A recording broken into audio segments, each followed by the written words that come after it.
Salut tout le monde, salut les monégasques, bienvenue pour un nouveau débrief. Alors on se retrouve pour la 22e journée de Ligue 1 et Monaco allait à Montpellier. Donc comme vous le savez, les semaines sont assez calmes en ce moment parce qu'il n'y a qu'un match par semaine. Et depuis le début de l'année, en fait, on avait eu pas mal de rebondissements au niveau de la direction, de l'entraîneur. Voilà, on a viré Kovac, Clément est arrivé, et puis donc il enchaînait son 3e match, et il avait donc fait match nul à Nantes, il avait gagné contre Clermont, et là c'était un match pas facile. Montpellier, c'est une équipe qui est à peu près à notre niveau, et on sait que souvent à la Mosson, c'est pas évident. Donc nous, Monaco a gagné pas mal de fois là-bas. Mais vu le contexte aujourd'hui, c'était vraiment pas simple et il fallait marquer le coup parce que on avait vu que quelques minutes avant, enfin quelques heures avant, Strasbourg et Rennes avaient perdu et donc on avait une énorme opportunité, c'était de monter sur la 4e place. Donc moi l'objectif c'était de rester dans le top 5 parce qu'on voit que Marseille avance, Nice avance, mais nous il fallait s'accrocher et suivre. Donc gros objectif, c'était un gros coup à faire et malheureusement, nous, du côté de Monaco, le contexte n'était pas bon du tout parce que ça y est, ça recommence. On a une infirmerie qui est remplie, on a le Covid qui fait chier le monde, on a des blessures qui commencent à s'accumuler et on a beaucoup de titulaires qui sont absents. Donc on en comptait, alors accrochez-vous, 8 au coup d'envoi, il y avait 8 absents. Oui, parce que Voland n'a pas pu jouer ce match, donc on s'est retrouvé avec une hécatombe offensive. Il n'y avait que Ben Yedder qui était attaquant. Donc on a commencé avec un énorme handicap avec l'absence de Voland et l'absence d'attaquant parce que, comme vous le savez, Isidore est parti, Boadou est blessé, donc Badiachil est blessé, Sidibé sont blessés, Golovin est blessé, Diatta est blessé, Fabregas n'est pas là, Marcelin n'est toujours pas là, et Voland était absent. Donc une hécatombe de joueurs importants, et donc on avait un banc catastrophique aujourd'hui avec 2 gardiens et des joueurs qui n'avaient aucune vocation offensive. Donc il fallait absolument mettre le 11 le meilleur possible, et on a vu que voilà, Jean-Lucas était reconduit parce que Voland n'était pas là, bien évidemment. Et donc on avait Nubel dans les buts, Dissassi Maripane, Aguilar à droite, Caio Henrique à gauche, Tchouaméni Matazo qui était là, Diop, Gelson Martins, Jean-Lucas et Ben Yedder. Donc voilà une équipe, on évitait la casse. Mais on savait très bien qu'en deuxième mi-temps, on galérerait parce qu'on n'avait rien du tout, on n'avait aucune arme offensive. Donc ça, on y reviendra un petit peu à la fin par rapport au mercato, mais le contexte était difficile, et on a un groupe qui est vraiment affaibli, et il fallait faire un coup à Montpellier. Donc comme vous le savez, on a perdu, on s'est pris vraiment un scénario extrêmement douloureux. C'est-à-dire que c'est une défaite qui fait très mal de par le scénario, de par le fait de perdre à la dernière seconde, de par le fait de revenir au score et de perdre comme ça dans une fin de match apocalyptique. Et donc on a perdu 3-2 et maintenant on va analyser un petit peu le match qui pour moi n'a pas été bon. N'a pas été bon de par le fait de ce groupe affaibli, de ce manque d'attaquants, de ce niveau global aussi qui n'est pas bon. Je veux dire, on a viré Kovac, mais le niveau des joueurs n'est toujours pas bon.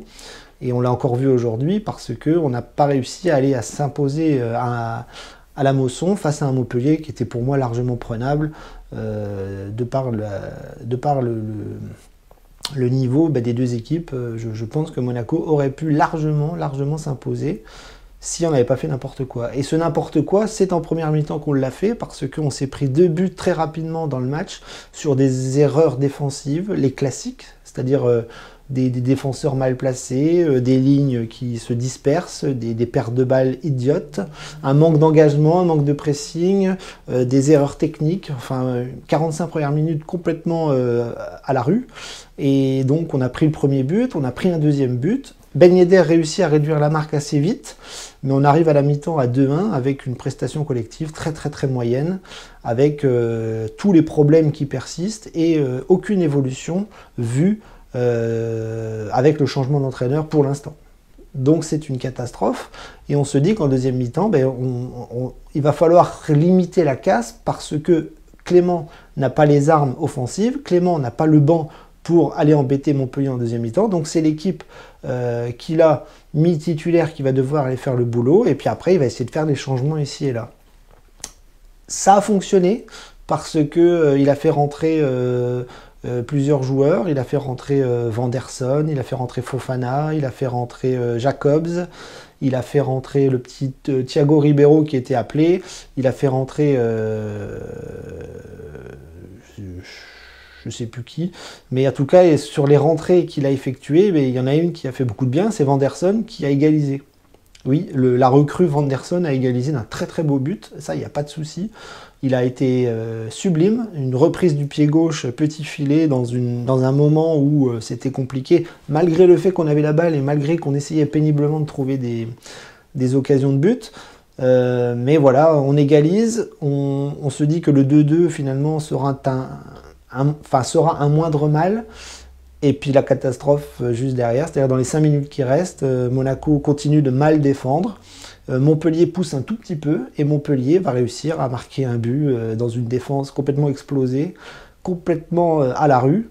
Et c'est assez logiquement que Montpellier vient nous crucifier, gagner 3-2 et nous plomber le moral, nous plomber le classement, nous plomber la saison. Et continue de nous plomber le mercato parce qu'il ne se passe strictement rien. Mais bon, voilà, visiblement les dirigeants sont contents de ce qu'ils voient. Les dirigeants sont contents du niveau de l'équipe, donc on va continuer comme ça jusqu'au bout. Et il est bien évident qu'après ce genre de match et après ce genre de prestations, on va pas avoir des ambitions très très élevées. Alors si on analyse un petit peu le contenu et les joueurs, c'est assez paradoxal parce qu'on a été bon par moments, mauvais par d'autres moments, et puis finalement, au final, on se dit qu'il manquait beaucoup de choses, beaucoup d'ingrédients, une défense apathique, une attaque vide, absente, parce que Ben Yedder ne peut pas tout faire tout seul, c'est impossible, il en fait déjà beaucoup, et quand Voland n'est pas là, ben, c'est la cata, et quand en plus vous n'avez pas d'attaquant sur le banc, c'est encore plus catastrophique. Et malheureusement, c'est l'infirmerie qui nous tient par les... parce que, voilà, on a une infirmerie qui est beaucoup trop pleine et on n'a absolument pas nos cadres, on n'a absolument pas nos titulaires, on n'a absolument plus nos joueurs qui composent un effectif qui aurait pu gagner à Montpellier, je le répète. Donc Nubel a fait un bon match, il a fait des arrêts importants, et puis il en a pris 3, donc paradoxe total. Il aurait peut-être pu en prendre 4, 5, mais voilà, il a fait des arrêts importants, mais sur les premiers buts, il ne peut rien faire, il se fait crucifier, les défenseurs le regardent, enfin bref, c'est une sale soirée pour Nubel qui prend 3 buts, et malheureusement, on disait qu'il revenait bien, et puis là, il se reprend une giclée en championnat qui fait quand même très très mal pour la défense, pour lui, pour l'entraîneur et pour nous, les supporters. En défense, ben Aguilar, il avait gros sur la patate parce qu'il jouait contre son ancien club. Il a fait un bon match, mais bon, il est toujours aussi limité, c'est-à-dire une grosse activité physique, mais il est souvent dépassé, il n'arrive pas à faire la différence offensivement. Les centres ne sont pas bons, il en a fait beaucoup, pas que lui. Monaco a beaucoup centré sur le gardien adverse. Donc c'était pour moi une prestation assez stérile de Aguilar qui n'a pas fait la différence et qui n'a pas forcément brillé par son match à l'image de ses coéquipiers. Côté gauche, Caio Henrique a eu du mal aussi, beaucoup en première mi-temps, il s'est beaucoup projeté, mais il n'arrivait pas à centrer, il avait des... je ne sais pas ce qu'il avait, dès qu'il devait centrer dans la surface, il la mettait en 6 mètres, 2 fois, 3 fois. Quand il arrivait à la lever, ça n'arrivait pas sur ses attaquants. Il a eu beaucoup de mal à trouver ses attaquants. Et puis, c'était toujours aussi stérile. Aguilar, Caio Henrique, j'ai trouvé que ça n'apportait pas grand-chose aujourd'hui dans le schéma qu'on connaît par cœur. Hein. C'est-à-dire, voilà, ça monte beaucoup, ça défend, ça monte, ça défend, ça monte, ça défend. Ça centre, ça fait la différence, ça combine. Mais là, ça n'a pas marché. Défense centrale, je les ai trouvés plutôt bien, 10-6, gros match, même si paradoxalement sur les buts on les voit un petit peu à la rue. Maripane, 10-6, qui ont des pertes de balles idiotes, qui ne sont pas concentrés, qui se font manger par les attaquants de Montpellier. Donc, et puis à côté de ça, beaucoup de récupération, beaucoup de d'intensité derrière, et malheureusement, on retiendra les 3 buts pris, quoi. Donc défensivement, les 4, voire les 5, bah, c'est pas bon. L'aspect défensif aujourd'hui a été très très mauvais, et on va pas taper sur Clément parce que sous Kovac c'était la même chose depuis le début de saison. Ben, milieu de terrain, Tchouaméni a fait un très gros match, c'est un petit peu l'homme du match avec Ben Yedder. Il a fait un très gros match, mais comme d'habitude, ce n'est pas un homme qui fait gagner un match, ça n'est pas 2, normalement c'est 11. Et là, Tchouaméni, malgré le gros match, ben, il a pas réussi à hisser l'équipe vers le haut, même si oui, on peut dire que le match aurait pu basculer d'un côté comme de l'autre. C'est-à-dire quand on revient à 2-2, on aurait pu aller marquer un but.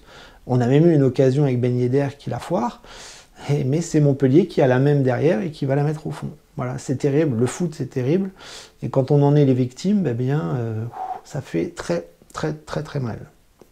Donc très gros match de Tchouaméni, Matazo aussi, même si je ne l'ai pas trop vu en première mi-temps, j'ai trouvé qu'il était un peu caché.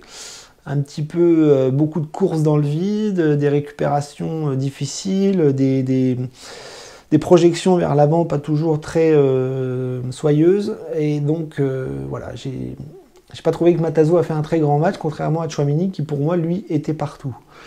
Sur les côtés, Diop et Gelson ont galéré beaucoup de ballons perdus de la part de Diop. Il aime dribbler, il aime faire des gestes un peu extraordinaires, il cherche toujours le geste difficile, et quand ça passe pas, eh bien c'est très énervant parce que ça se résume par des pertes de balles. Alors après, il a une énorme activité, il est important pour l'équipe, c'est un titulaire, mais quand ça fonctionne pas, eh bien c'est très très compliqué. Gelson, pareil, voilà, des occasions devant le but où il les met au-dessus, à côté. Dès qu'il veut faire un dribble rapide, il se prend les pieds dans le tapis, il perd le ballon, il va pas assez vite sur des visions de jeu où il doit tout de suite donner le ballon. Ben non, il attend, ou il revient en arrière.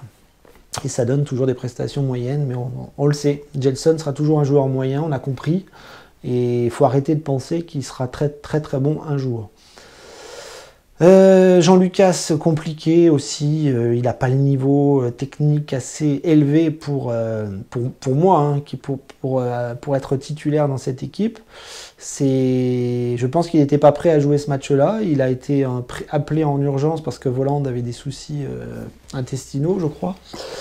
Et il a fait ce qu'il a pu, mais en 10, non, ça va pas. Hein. Caio Henrique en 10, ça va pas. Jean-Lucas en 10, ça va pas. On attendait le retour de Golovin, il est toujours pas là. Et en attendant, on n'a pas les armes. On n'a pas les armes sur le banc, on n'a rien pour remplacer. Donc oui, on fait pas de mercato, j'ai bien compris. Mais si on attend que l'infirmerie se vide, ben, ça peut être long. Et ça peut être long en perdant des points, en dégringolant au classement. Je vous rappelle qu'on va jouer Lens la semaine prochaine en Coupe de France et Lyon juste derrière. Donc autant vous dire que ça va être très compliqué d'enchaîner une qualification et 3 points contre Lyon. Peut-être, si des joueurs reviennent, si le niveau s'élève, mais en tout cas pour l'instant c'est pas le cas. Et aujourd'hui on a pris une énorme claque à tous les niveaux. Bon, puis Ben Yedder qui a fait un bon match, qui a marqué, qui était partout offensivement, mais qui en même temps était nulle part parce qu'il était tout seul. Il n'avait pas son copain, Voland, et il nous sauve quand même les miches en première mi-temps. Il a des occasions, il en a raté aussi. Il n'a pas eu de penalty, donc voilà. Match compliqué pour Ben Yedder, mais on le savait avant le match que ça serait un match difficile. Et puis après, il y a les remplaçants. Il y a une bonne petite activité de Jacobs sur le côté gauche qui a essayé de se projeter et de faire la différence, mais sans forcément trouver les copains. Il centre un petit peu mieux que Caio là pour le coup aujourd'hui, mais voilà, c'est parce qu'il fallait mettre de la vitesse, il fallait mettre de la percussion, il fallait tenter quelque chose sur le côté pour soulager un petit peu les copains, mais ça a été compliqué. Puis Vanderson qui est bien rentré, il a marqué un magnifique but, je suis très content, mais la défaite fera vite oublier son but parce que la douleur d'une défaite comme ça va rester. Mais bon, il marque un super but, reprise du pied gauche, visiblement il a 2 pieds, c'est cool. Et lui, il est rentré aussi un petit peu il est rentré sur le côté droit, c'est-à-dire que Gelson est passé côté gauche, lui il a joué côté droit, mais comme c'était un peu foufou, le match sur la fin, on l'a vite vu devant, Et dans la surface, voilà, il récupère un ballon, il la met au fond, c'est superbe. Mais derrière, c'est la cata. Voilà, sinon les autres remplaçants, pas grand chose à dire. Hein, Fofana, je sais même plus qui c'est qui est rentré. Enfin bon, bref. Donc voilà, hein, une prestation collective assez mauvaise.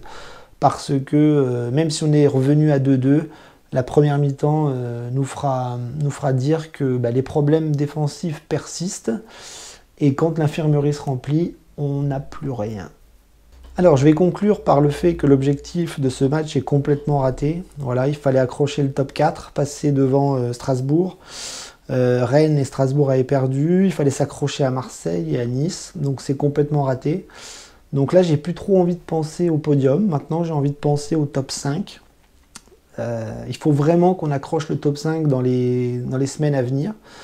Mais honnêtement, je sais pas comment on va y arriver si les blessures ne nous laissent pas tranquilles, si l'infirmerie ne se vide pas, ça va être compliqué. Je pense qu'on a les armes pour y arriver dans le top 5, mais le top 3, moi j'arrête. J'arrête de penser à ça parce que c'est plus du tout d'actualité. Il fallait faire un coup ce soir, on l'a complètement raté. On a pris une claque, on a perdu, on a subi une défaite qui fait très très mal. Et maintenant, il faut penser à relever la tête. Voilà. Il n'y a pas grand-chose à dire. Je vous l'ai dit, on va jouer Lens la semaine prochaine en coupe. Ça va être terriblement difficile. Et on enchaînera Lyon au Louis II. Donc ça va être aussi extrêmement difficile. Donc on peut dégringoler encore plus. Si on ne gagne pas contre Lyon, oui, on va dégringoler encore plus. Et là, la situation va se gâter parce que si on se retrouve encore une fois dans le ventre mou du championnat, qu'est-ce qu'on fait? On rappelle Kovac? Non. Donc voilà, je vous laisse sur ces tristes paroles. Et puis maintenant, il y a le mercato. Mais bon, le mercato, on va pas en parler puisqu'il n'y en a pas. On a pris Vanderson, on a vendu Isidore et c'est tout. Et visiblement, rien ne va se passer parce que tous les dirigeants sont contents du groupe. Ils sont contents de ce qu'ils voient. Donc c'est tout. C'est tout. On fera le bilan à la fin. Daguet Monégou, à dimanche prochain.